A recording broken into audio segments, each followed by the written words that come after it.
ഇന്ന് രണ്ടാമത്തെ ഗോള് കഴിഞ്ഞ് വിനീഷ്യസ് ജൂനിയർ സെലിബ്രേറ്റ് ചെയ്തത് ഗ്രൗണ്ടിലല്ല, അത് ഹോസെ മൊറീനോയുടെ നെഞ്ചത്താണ്.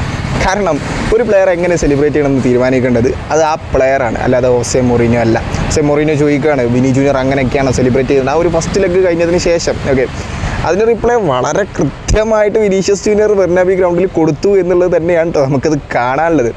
2-1 എന്നുള്ളൊരു സ്കോറിന് സെക്കൻഡ് ലെഗിൽ പരാജയപ്പെട്ട് 3-1 എന്നുള്ളൊരു സ്കോറിന് അഗ്രിഗേറ്റിൽ round of 16 Real Madrid qualify ചെയ്തു എന്നുള്ളതാണ് നമുക്ക് മനസ്സിലാക്കാൻ പറ്റിയത്.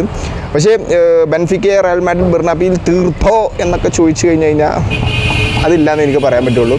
തോൽപ്പിച്ചു, അതൊക്കെ ശരി തന്നെയാണ്. പക്ഷേ ഫസ്റ്റ് ഹാഫിൽ Benfica was very good. To be frank, ആദ്യം ഗോൾ അടിച്ചത് അവരാ. നല്ല കളിയായിരുന്നു ബെൻഫിക്ക. റയൽ മാഡ്രിഡിൻ്റെ ഡിഫൻസിനെ നല്ലപോലെ സ്പ്ലിറ്റ് ചെയ്യുന്നുണ്ടായിരുന്നു. റൗൾ അസെൻസിയോ ഒരു മോശം പെർഫോമൻസ് ആയിരുന്നു പുൾ ഓഫ് ചെയ്ത്. റൗൾ അസെൻസിയോ പിന്നെ അതുപോലെ ഗ്രൗണ്ടിൽ ഭയങ്കര ഹാർഡ് ടാക്കിളൊക്കെ കൺസീഡ് ചെയ്ത് പോയിട്ടോ. പക്ഷേ അദ്ദേഹത്തിന് വലിയ ഡേഞ്ചറസ് ആയിട്ടുള്ള സിറ്റുവേഷൻ ഒന്നും ഇല്ലെന്നപ്പോൾ പറഞ്ഞത്.